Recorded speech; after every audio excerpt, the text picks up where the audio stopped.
কালকে রাতে দৈনিক সংবাদের সাংবাদিক মিনাল যখন বাড়ি ফিরছিল তখন এই জায়গাটাতে এই স্পটটাতে ওকে ধরে খুব মারধর করে ওর অটোটা আরণ্যকের সামনে ওর ওই অটোটা একটু খারাপ হয়েছিল। নামার পরে ওইখানে একটা আগুন লেগেছিল, এই ছবি তুলছিল, তখন ওকে খুব মারধর করে ওই দেখেন এই দেখেন এই দেখেন এই মুখ দেখেন জামা ছিঁড়ে ফেলেছে। পুলিশকে সাথে সাথে খবর পাওয়ার পর সাথে সাথে সাংবাদিকরা আসে, পিটু তারা আসে। আসার পর ওসিকে 3-4 বার ফোন করে এডিনগর ওসিকে, ওসি আসেনি।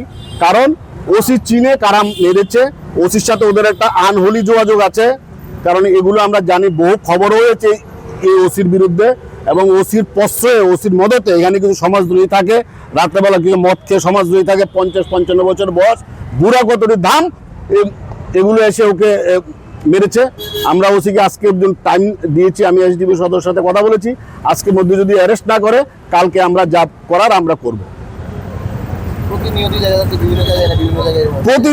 প্রতিনিয়ত আমরা সাংবাদিকরা এই গত 15 দিনের মধ্যে 3টা ইনসিডেন্ট হয়েছে। রাত্রেবেলা বাড়ি ফেরার সময়, এখন সন্ধ্যার পরে রাত্রেবেলা কাজ ছেড়ে বাড়ি যাওয়াটাই প্রবলেম হয়ে যাচ্ছে। এগুলো কিন্তু চলবে না, আমি বারবার বলে দিচ্ছি। আর এই ওসিকে সরাতে হবে, এখান থেকে ওসিকে সরাতে হবে। কারণ ওসির প্রশ্রয়ে এই জায়গাটার মধ্যে সবকিছু হচ্ছে। ড্রাগ, তারপরে ড্রাগের যারা ব্যবসায়ী ওর সাথে ওসির মিটিং হয় থানাতে, ড্রাগের যারা ব্যবসায়ী ও ওসির সাথে বসে ওসি এগুলো করছে। হ্যাঁ, অবশ্যই আমরা আজকের দিন দেখবো, কারণ এসডিপি সদর বলেছে যে আজকের মধ্যে অ্যারেস্ট হবে।